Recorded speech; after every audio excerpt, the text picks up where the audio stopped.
So good morning, Sushant. Really appreciate the fabulous work which is being done by you and the overall team. And I'm listening to a lot of guys worldwide, the big doctors and all, and everybody's talking about three things, mind, body, and gut.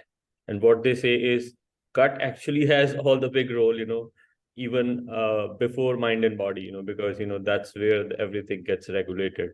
So we did talk about a lot of things in the past, but I would request you today, to share with the audience, particularly on autism and a lot of other things, where people are not aware the role of microbiome. So how do you see the whole market there? Okay, so thanks for this, wonderful opportunity to, even discuss about a very important aspect which we generally miss out, right?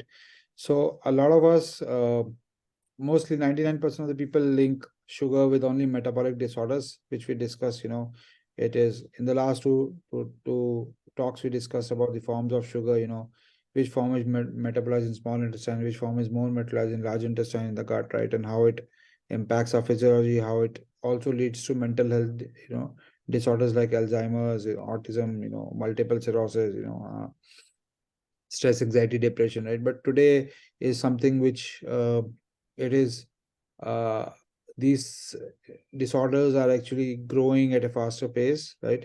Which is all immune mediated, right? So essentially, what we call is autoimmune disorders, right? And again, there's no brainer that 70% of the immune cells reside along our gut lining. So gut has a major role to play in development of autoimmune issues, right?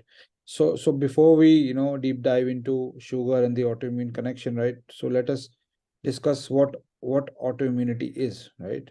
So essentially, we all know that whenever whatever we eat, there are a lot of chemicals inside the food, and these chemicals hit the chemical factory, which is the gut, right? And these chemical factory processes these molecules and chemicals and convert into byproducts. Now, these byproducts can be good or bad. When it's bad, it tells immune system, because 70% immune system is on gut lining, that something's wrong. Then immune system start doing inflammation, and result of inflammation is various symptoms which we face, right from bloating, constipation to headache to migraine to high inflammation, whatever. So these are just outcome of inflammation. And over a period of time, this inflammation, when it's a prolonged inflammation, keeps on happening because we don't know what we're eating. We're eating wrong thing, right? Or we're taking too much of medicine, antibiotics, or too much of supplements, right? Or stress levels is very high, or maybe environment is not conducive. We are living in a very polluted environment, so all these have impact on our microbiome, right? And again, then what happens is it starts, the gut lining starts become permeable. So there are holes. It's in very simple language for everyone to understand. It appears like holes in your wall, in your gut lining Yeah. wall, right? When these holes happen, so whenever you're eating the food, a lot of these foods passes through these holes and enters the bloodstream, right? So when Hmm. it enters, so immune system thinks it is getting attacked, right? So immune system Hmm. starts releasing antibodies. What we call is immunoglobulin, which is normally a food intolerance test is done, right? Yeah. So what happens is these antibodies start going to different tissues and organs inside the body. And whenever we eat something, and these foods or particles or even bacteria which is moving from these holes to various tissues, right? So these antibodies start doing inflammatory action. And that's why we Yeah. have food intolerances, gluten intolerance, lactose intolerance, peanut allergy, egg allergy, and whatnot, right? And most of the solutions are just focus, okay, let's stop eating these foods, right? But then we devoid ourselves with a lot of vitamins and minerals and nutrients, and then we have vitamin mineral deficiencies, right? But we are given immunosuppressants, right? So essentially suppress our immune system so that they don't do these, sort of inflammatory actions. But we suppress them, we start developing more issues, right? So it goes on, it's a vicious Yeah. cycle, right? So essentially, that's the basic of autoimmunity. So we need to fix the gut, right? To Hmm. understand, to actually overcome the autoimmune issues, right? So today Yeah.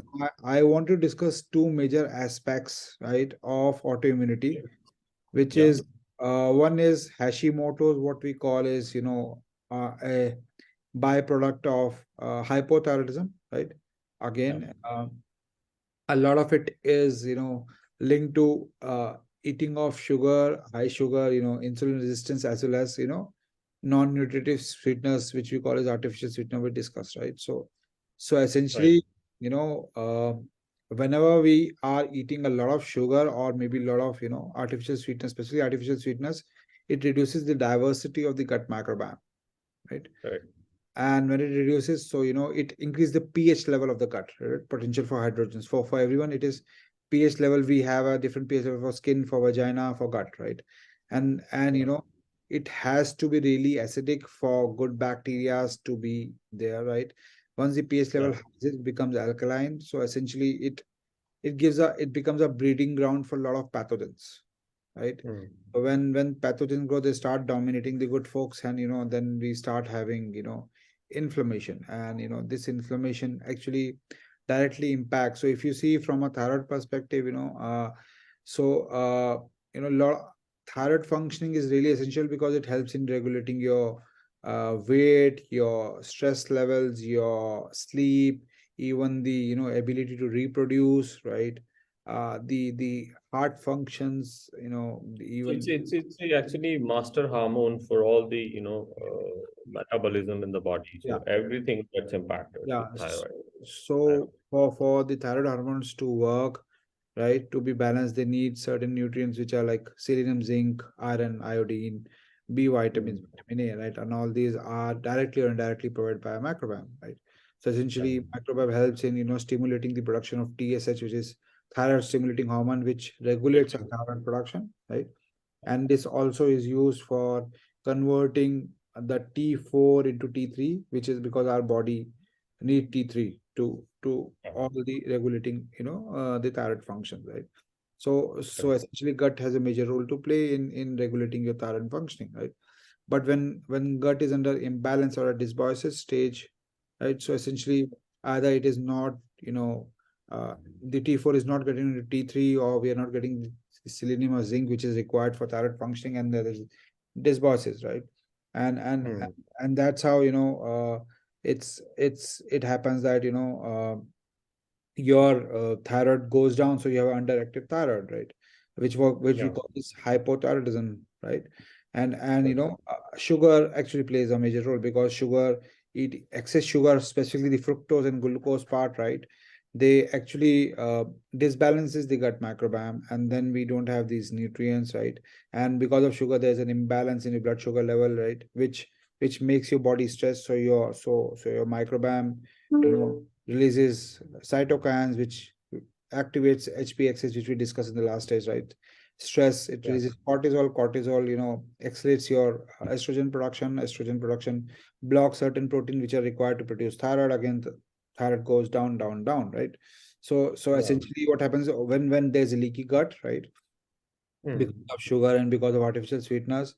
So, what happens specifically in case of thyroid is we don't know what has caused hypothyroidism or autoimmune disorder. So, a lot of people we are continually eating wheat, which is gluten, right? Wheat is a normal thing for a lot of people in India, right? And then Yeah. wheat has gluten. Gluten has a specific protein called gliadin, right? And Yeah. gliadin has a molecular mimicry which is similar to an enzyme in thyroid, right? So immune cells, as I shared earlier, it gets into attack, it starts releasing out antibodies, and it mistakes gliadin for this enzyme, right? Yeah. And it start attacking this enzyme. That's why it leads to dissection of thyroid. That's why we develop Hashimoto's, which is That's right. an autoimmune issue. Similarly, in case of And yeah, one point I would like to discuss as a immunologist, because I have worked a lot in cell-mediated immunity and humoral immunity, is when you have leaky gut and when antibodies being produced. So now, with the help of antibody, which is humoral immune system, it actually triggers cell-mediated immune system as well, yeah, and then all the cytokines, destruction, chronic inflammation. So it's a cascade, which yeah, comes into play. That's where the chronic destruction yeah. is happening in the body. Yeah, Yeah, because in simple words, common layman language, we start attacking our own brothers and sisters, right? So we absolutely. start attacking our own cells, right? So essentially, so again, artificial sweeteners, what is happens? So artificial sweetener obviously increases your pH level. You have pathogens, so especially some are artificial, like aspartame, sucralose, and saccharin, all these are bad, because especially aspartame, what it does is, it's actually, it leads to a production of metabolite called formaldehyde, right? Which is, if you see on various food labels, formaldehyde is there. It's a toxic thing, right? So what it does is, Absolutely. it actually suppresses your T3, T4 production. It promotes your TSH production, right? So it means that Hmm. you are already under.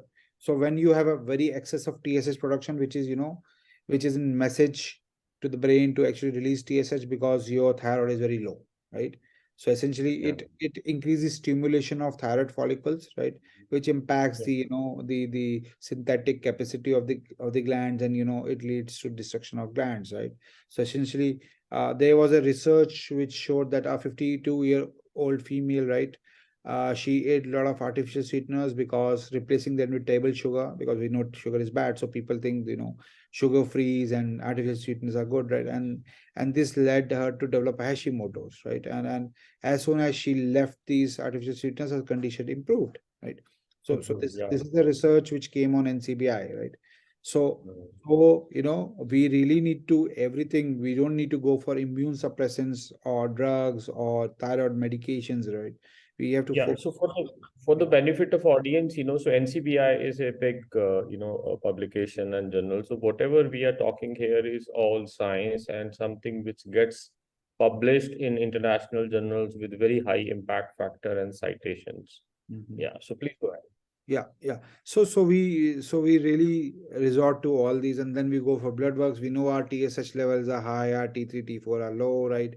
We end up taking, doctors say, okay, start taking medicines, starting thyroid medicines, and immune suppressants, and this is not a solution to it, right? So essentially, you need to fix your gut, right? And that's what we have been doing. So our flagship product of the gut, which is gut microbiome for adult, we are actually getting into a lot of research around autoimmunity. That's our focus, right? Autoimmunity, neurology, immunology, that's cardiology, that's have been our focus, unlike so there's not much people working in India on this front, and these are growing, right? So essentially, we can tell you, studying your microbiome, analyzing your microbiome, we can tell you what specific food or molecule, or what is making you develop Hashimoto's, or arthritis, we'll be discussing after this, right? Or multiple sclerosis, or even alopecia areata, right, which is again hair loss and Yeah. scalp. Loss. Yeah. So all these, how it is making you develop these diseases, and then what sort of interventions in terms of nutrition, in terms of therapeutics, in terms of probiotics, prebiotics, or supplements, in what quantity, what you need, right? That's what we are. So our entire discovery is on the focus, or our scientific discovery focus on actually bridging the gap between all these scientific advancements and human health, right?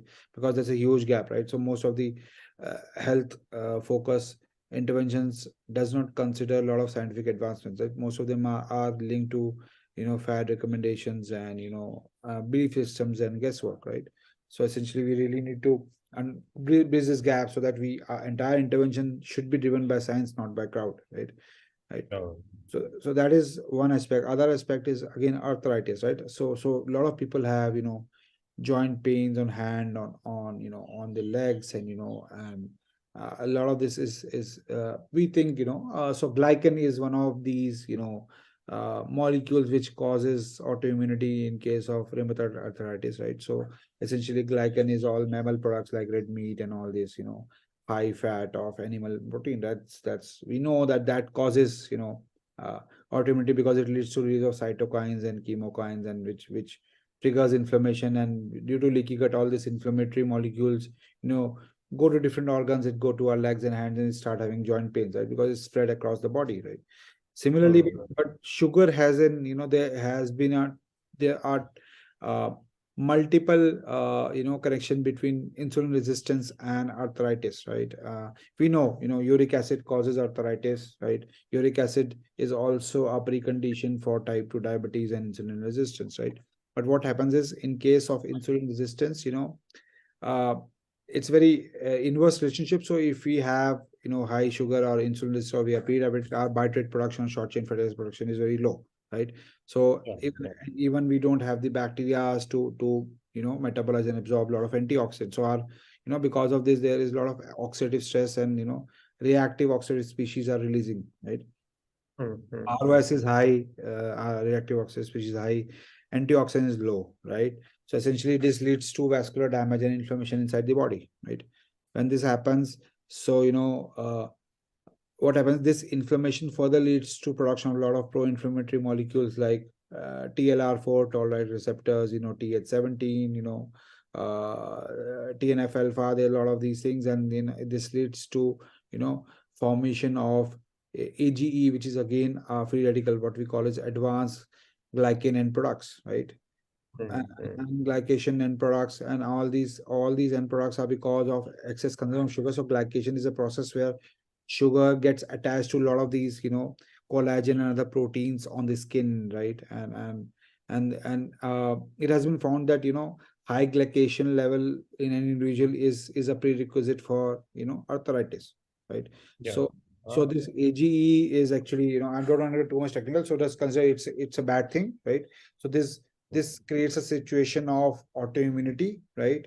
And there are a lot of, because these are free radical and there's a lot of antibodies which form, and because due to this, a lot of these pro-inflammatory molecules crosses the gut lining and everywhere and enters the bloodstream, and it goes to various parts, and that's how we start having joint pains, and and there are some specific bacteria, right? So some specific Prevotella species like Prevotella copri and Prevotella spp, all these are connected with insulin resistant type 2 diabetes, right? And Correct. they release TLR4 and TH17, right? And this is again, these bacteria also found abundance people who have arthritis, right?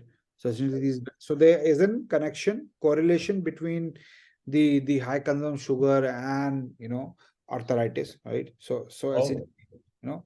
so we know sugar, even artificial sweeteners are doing these bad things, right? Mhm. So so So the far, we always thought that, probably arthritis is something which is associated with uric acid, urea, protein, But Mhm. what you are sharing today is a very important aspect, where we are talking about glycosylation and sugars, actually Mhm. also playing a big role in arthritis. Yeah, so wonderful. Go ahead. Yeah. Even people who don't take sugar, so when you have, in the process by glucogenesis, where the lot of sugar stored in glucose stored in liver is used for the energy. In that case Yeah. also, if the gut is imbalanced, it will lead to release of lot of cytokines, which again trigger this autoimmunity issue, right? So essentially, Yeah. these are the two major aspects of autoimmune disorders which we have discussed. Again, from a skin Mhm. perspective, I'll not touch too much on the skin, but so cirrhosis is again something which happens again because of high pH level, and we know, sugar Yeah. causes which is the pH level, and there's a lot of these gut release, a lot of these pro-inflammatory molecules like interleukin 23, interleukin 17, which actually goes to your skin and start doing inflammation in the skin. That's how we develop this cirrhosis, right? And it's all, so we have to make sure that there are holes in the gut lining, right? So consider it, Mhm. if you're living in a home, right, in your home, and there are holes in your door and your walls, so Yeah. things can enter in your house, right? So, Sushant, do we have some data, just for my curiosity? I don't think that kind of data will exist, but, approximately how many of us, probably as a percentage will have some sort of leaky gut, or most of us have at some stage, some percentage. I'm just thinking, it's a very, So I uh, was actually yesterday reading about this. So around 55 to 60% of the Indian population have, you know, lactose intolerance, milk, hmm, and milk is hmm, one of uh, the most important source of calcium and a lot of other minerals, right? yeah, So we may, uh, earmark 10% due to genetic predisposition of.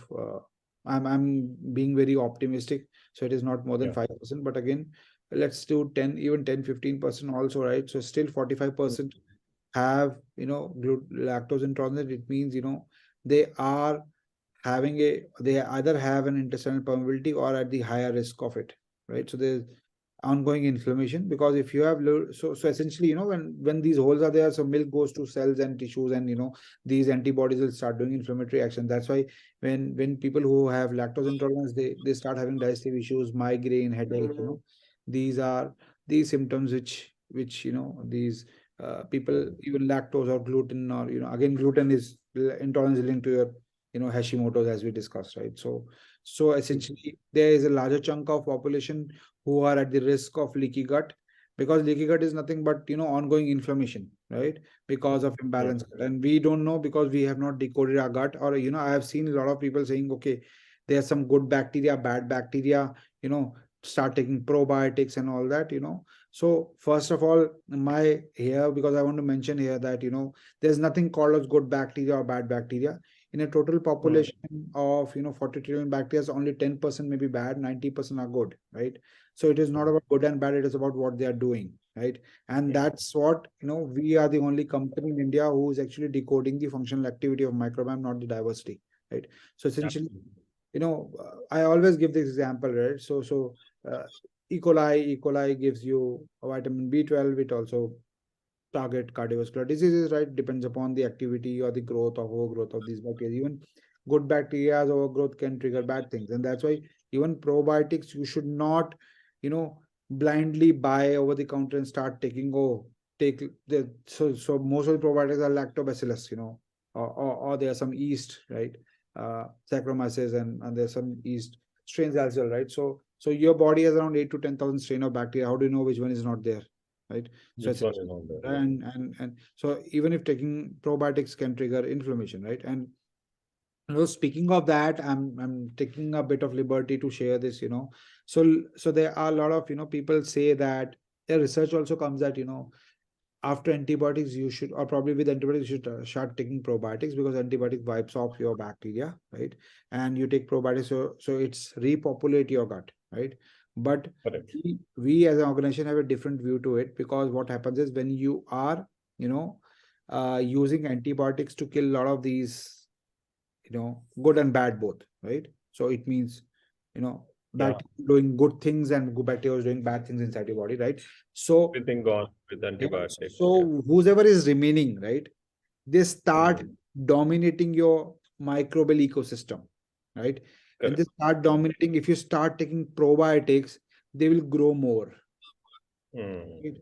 Mm. So they will grow, they'll start dominating, and then again, this will be inflammation. This will cause inflammation, right? So Correct. essentially, idea is take, if you're taking antibiotics, complete your cycle, start taking a lot of prebiotics, high fibrous food which produces short chain fatty acids like bitrate, take a lot of antioxidants, eat different vegetables.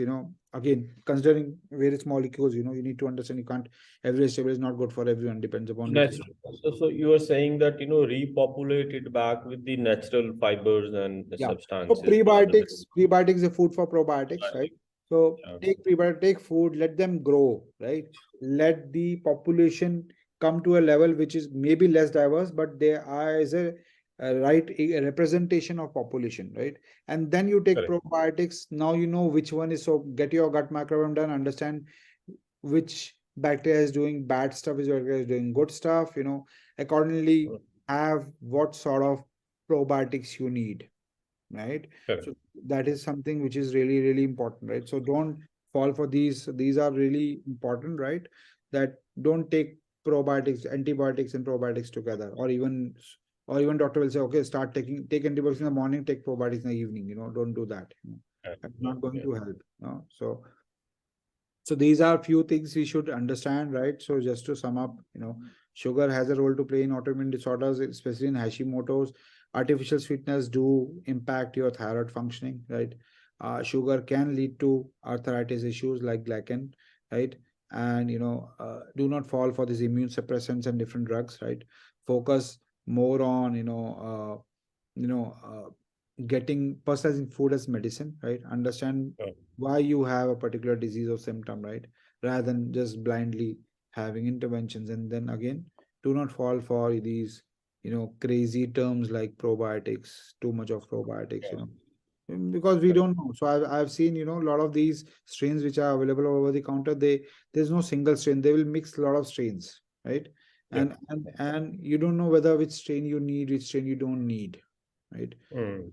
That's Correct. that's our disaster, you know. If you take a bad strain, it will backfire, right? Yeah. Very nice. So, you said, most of the things, but, I'm very curious, Mm. and very, anxious to share with the audience, but particularly on autism, you have helped hundreds of patients, already in a very scientific way, and, a lot of them have improved. So would you like to say a few lines on that? How are we helping? Sure. So, first of all, let us understand, what is happening in autism. So, if you see in world globally, 1 out of every 100 children is developing autism, and in India it is one Yeah, out of 500, right? So yeah. that's a ratio, and again, a lot of this is linked to mother's microbiome, right? So if your mother's microbiome is imbalanced, so again, this is really important. If during the pregnancy females are going, or mothers, expectant mothers are going for supplements, iron supplements, folic acid supplements, and a lot of other. Please be very cautious about taking them, because it is going to imbalance your microbiome, right? Uh, and a lot of these sort of bacteria moving, is acquired by child during the birth process, because child absorb these bacteria during while passing the birth canal, while passing the mother's womb, right?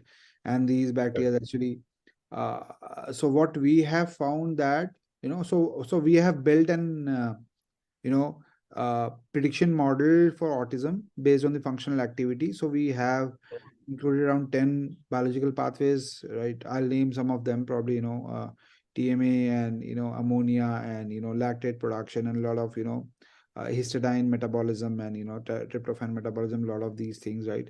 And because we are generally told that start taking a lot of proteins, shakes and proteins, so there are certain, Hmm. so let me give an example, right? So histidine, right? If you have certain bacteria which can actually ferment histidine into imzonal propionate, which is again, a toxic, it can lead to autism-like condition, right? Correct. Similarly, tryptophan, which is found in eggs, right? Or a lot of other Hmm. pulses, right? Tryptophan can be converted into indole propionic acid. Indole acetic acid is really good because it gives you right kind of nutrient. But indole sulfate, right? Indoxyl Hmm. sulfate is something which will actually trigger autism like conditions. Similarly, ammonia, which is the biggest culprit, right? So ammonia is Hmm. is actually, what happens is, it's a lot of glutamine and nitrate is converted to ammonia, and ammonia travels to your brain through blood-brain barrier and start doing inflammation there. And this is one of the reason why, so we have found in our case, a lot of customers who come to us for autism, they had very medium to high ammonia production, right? Uh, Hmm. a very abnormal amino acid metabolism, right? And Hmm. there has been, vitamin B12 deficiency, iron deficiencies, magnesium deficiencies, again, all these lead to oxidative stress, so, and cognitive decline also. So essentially what we have done is, again, we have a specific product for child, what we call is Lil Bio, which is a gut microbiome sequencing genes expression solution for babies in the age band of 1 to 14 years, right? So we generally, decode their microbiome, understand their, risk to various diseases, what is their gut type, right? Right. Whether there's a lot of beneficial bifidobacterium lactobacillus or not, right? Or risk of autism, risk of antibiotic resistant signatures, risk of food intolerance, risk of allergies, eczema, right? And then apart from that, other biological pathways like ammonia and purotide and TMA, and amino acid metabolisms and lactate production and all these, and then based on Correct. that we provide right set of nutrition interventions, again, which is all science backed, right? So a lot of these solutions are just in market, are just focused on, just anecdotal evidences and belief systems, and guessworks, and without even understanding. So doctors or people will start saying, start taking protein shakes, take protein shake, your child need protein. You don't know, you don't know whether protein is actually causing it, so Yeah. essentially there are a lot of amino acids which can be metabolized by certain bacteria, which can, or proteobacteria, or a lot of these, gram negative bacteria, which can actually do wrong things inside your body. So we have seen our customers have reported that, their child's digestive system has improved, because again, autism, the child who is autistic, they know that their digestive system is really bad, right? Yeah. So they Yeah. have a lot of huge constipation. So their mood has improved. Child has started having eye-to-eye contact, right? You know, it's happy, depression and stress has gone, right? So these are some of the symptoms just by food, because serotonin has been boosted, right? Dopamine is Correct. better. So cortisol is going down, is actually regulated. So there are a lot of these. So we see all these, factors inside the body, right? Right from uh, you know the neurotransmitters to vitamins, minerals, to inflammatory molecules, right? We assess the measure the activity and the level of these, and then we give right set of interventions to actually modulate Yeah. them. So for autism, please do contact us, and we are ready to help, because we see, understand the pain of the parents, because when they go through this entire thing, they know the child is uh, facing a lot of issues, and we've seen parent panicking, losing cool, so essentially we have this thing, although we don't you know uh, we don't focus on too much of nutrition biotechnologies model, because it's entirely tech model. But for children specifically, we have a pediatrician also on board now, right? So we can also help you. She can run through you the entire report, what it means, why your child develop autism, what kind of food you need, why you need, and then how it will improve. And again, you have to go very slow, because uh, you know it cannot be changed overnight, right? So yeah, so autism is something which we are actually focusing on, right? And we'll be happy to help people who have such problems, right? So, Sushant, thank you very much. I'm sure, in the series of discussions what we are having, so audience can really benefit a lot. And we will continue to do our scientific work so as to Yes. serve, people with chronic diseases and other ailments. Yeah. So thank you very much. Thank you, sir. Thanks a lot. Bye Yeah, bye-bye. Good day. bye.